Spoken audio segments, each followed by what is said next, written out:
और वो वेदों में परमात्मा का एक गुण लिखा है कि वो सतलोक में रहते हैं, मनुष्य दृश्य हैं, वहां एक सिंहासन पर विराजमान है, तख्त पर। तख्त मीन सिंहासन। जैसे हम इतिहास में पढ़ा करते थे कि दिल्ली के तख्त पर अकबर 12 वर्ष की आयु में ही तख्त पर विराजमान हो गए। तख्त माने सिंहासन यानी राजगद्दी। तो वहां परमात्मा तख्त पर विराजमान है, सिंहासन पर विराजमान है, मनुष्य दृश्य अपने ही उनिहार है, अपना सृजनहार। महापुरुषों ने जिनको भगवान मिले हैं, जो जिन महापुरुषों के हृदय कर दास नाम गिनाता है, उनके शुभ नाम आपको सुनाता है। फिर सुना देता हूं क्योंकि महापुरुषों के नाम लेने से पुण्य लगते हैं। आदरणीय मुल्कदास साहिब जी को, आदरणीय धर्मदास साहिब जी को, आदरणीय मुल्कदास साहिब जी को, आदरणीय नानक साहिब जी को, सिख धर्म के प्रवर्तक को, आदरणीय दादू साहिब जी को, आदरणीय गरीबदास साहिब जी गांव छुडानी जिला झज्जर हरियाणा वाले को, आदरणीय गीसा दास साहिब जी गांव खेखड़ा जिला बागपत हो गया है उत्तर प्रदेश वाले को, आदरणीय स्वामी रामानंद जी काशी के पंडित ब्राह्मण थे, विद्वान कहलाते थे। परमात्मा उनको मिले, सचखंड दिखाया, फिर वापस छोड़ा। इन सभी महापुरुषों को परमात्मा ऐसे ही मिले हैं जैसे उनके गुण हैं, उनको आकर मिलते हैं और फिर उन अपने से परिचित करा करके जहाँ परमात्मा रहते हैं उस सारी व्यवस्था को दिखा करके फिर वापस छोड़ते हैं बॉडी में, ताकि ये मेरे गवाह बने, एफिडेविट लिख देंगे कि कैसा है भगवान। तो आदरणीय गरीबदास साहिब जी ने कहा कि हमरे ही उनिहार है अपना सृजनहार। उनिहार माने हमारे जैसी उसकी आकृति है, ऐसा उनका आकार है अपने सृजनहार का। तो इस प्रकार वो परमात्मा मनुष्य दृश्य है। वहां एक बहुत बड़ा गुम्बद बना हुआ है, मंदिर नुमा। उसके सेंटर में परमात्मा का तख्त है, सिंहासन है, सिर पर छतर है। जैसे आप इस दास के ऊपर ये आर्टिफिशियल बना रखा भक्तों ने, ये देख रहे हो। और परमात्मा का वहां प्रकाश जो पूरे शरीर का बहुत ज्यादा है। उस परमात्मा के एक रोम माने बाल, एक रोम कहो या रोमकूप कहो, क्योंकि शरीर से ही उनकी बॉडी से ही प्रकाश निकल रहा है, झलक रहा है, उसी से उसके रोम यानी बाल प्रकाशित हो रहे हैं। करोड़ सूर्य मिला दे, करोड़ चंद्रमा, तो भी एक रोम यानी बाल का प्रकाश ज्यादा होगा। तो इतना तेज है उस परमेश्वर का। वहां पृथ्वी है सतलोक, जैसे धरती आप देख रहे हो ये ऐसी, वो केवल व्हाइट कलर की है। जैसे आप बालू रेत देखते हैं तो वहां वो पृथ्वी का कैसा रंग है, और उस पर वर्षा हो जाती है, वो सेट हो जाता है तो भी कलर वैसा ही रहता है। तो ऐसा उस सतलोक का भी प्रकाश है, वो भी सौ प्रकाशित है। जैसे हीरा प्रकाशित होता है, हीरे में अपने आप चमक होती है, मोती में चमक होता है, इस प्रकार वो पृथ्वी है। वहां सदाबहार वृक्ष हैं, सदाबहार ये सभी काजू, किशमिश, मेवे, सेब, संतरे, सभी फल फ्रूट वहां सदाबहार रहते हैं, वहां कभी अकाल नहीं होता। ये तो है वहां की सतलोक की डेफिनेशन। और परमात्मा कैसे हैं ये आपको दास बता ही रहा है कि मनुष्य दृश्य है, और वहां सृष्टि है ऐसी ही। ये तो डुप्लीकेट है जो यहां बनाए गए हैं, ये मिट्टी के शरीर, ये तो उसकी तुलना में एक खिलौने और मिट्टी से बने हुए हैं। और वहां का जो शरीर आपका स्वर्ण का हो, जो कभी विनाश में नहीं आता। इस प्रकार वहां सृष्टि है। वहां आपके पूर्व के सभी महल ज्यों के त्यों हैं।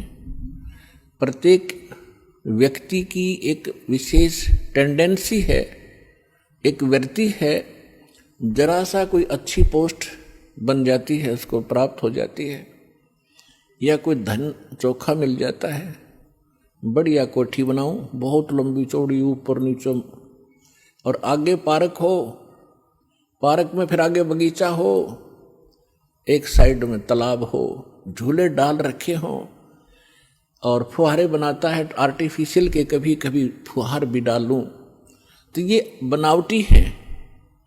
अच्छा, यहाँ तो एक और समस्या है, ये सारा कुछ किसी ने बना भी लिया तो 36 टेंशन साथ लिए रहता वो, उस घूम रहा है बगीचे में और टेंशन है कहीं और, ये बिगड़ गया काम, वो बिगड़ गया काम, ऐसे ना हुआ वैसे हो जाएगा।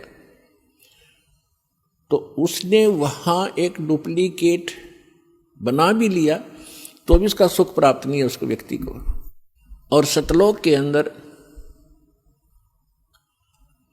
ऐसे ही बहुत लंबे चौड़े प्रत्येक प्राणी के अलग अलग महल हैं, वहाँ आपका परिवार होगा।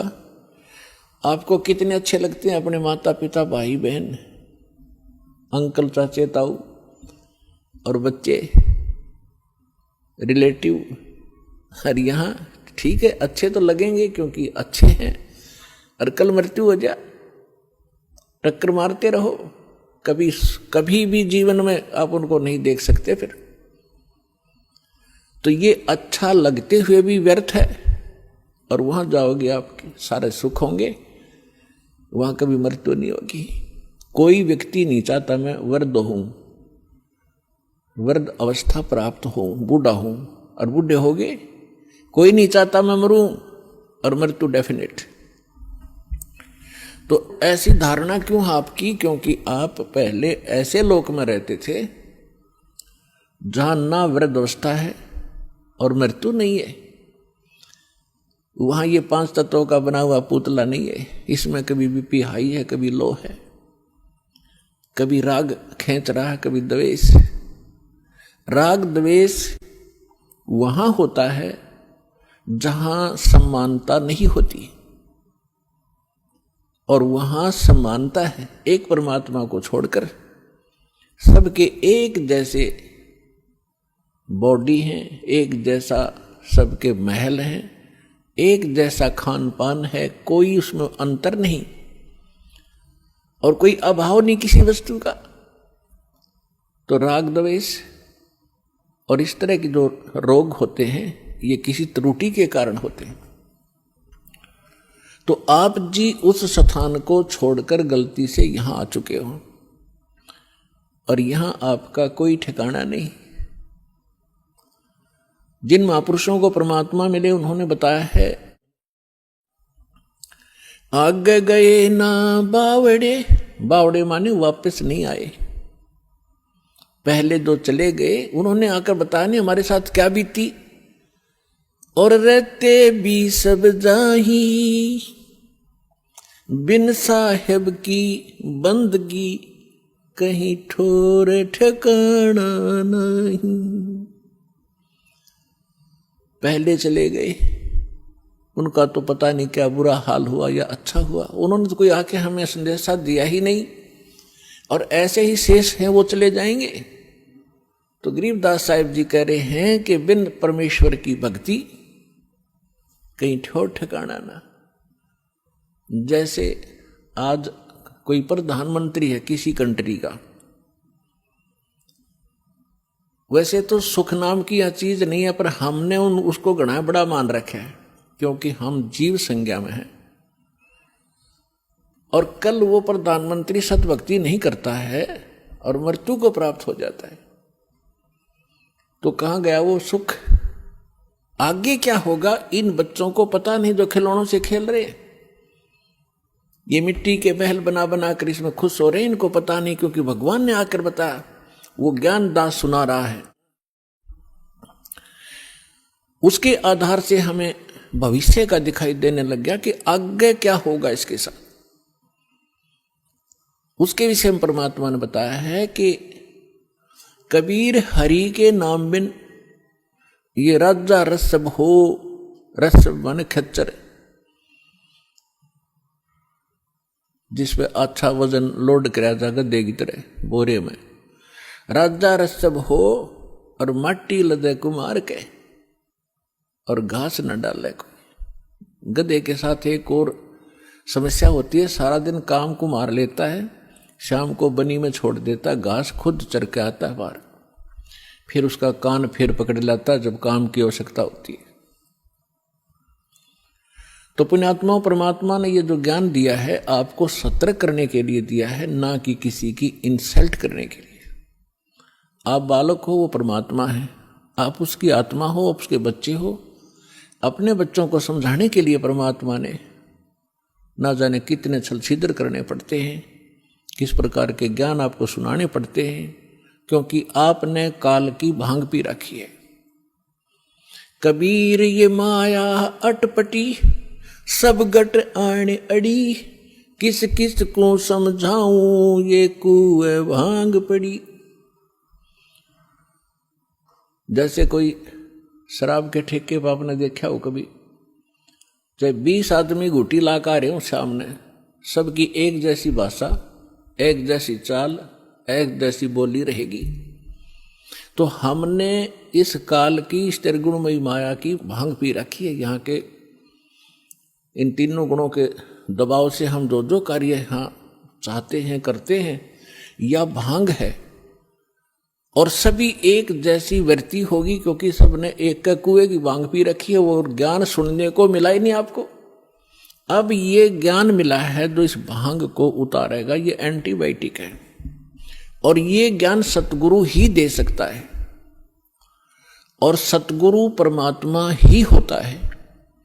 600 वर्ष पहले परमात्मा स्वयं आए थे, वो सतगुरु भी थे, परमात्मा तो वो थे ही थे। और फिर उन्होंने कहा था कि जब गरीबदास जी का पंथ होगा 12वां पंथ,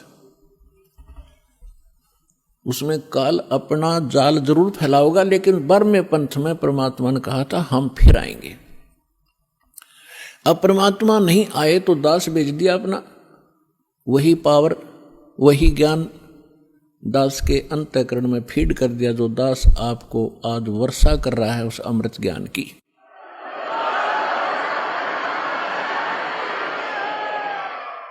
तो इस विश्व में वर्तमान में इस दास के अतिरिक्त कोई सतगुरु नहीं है।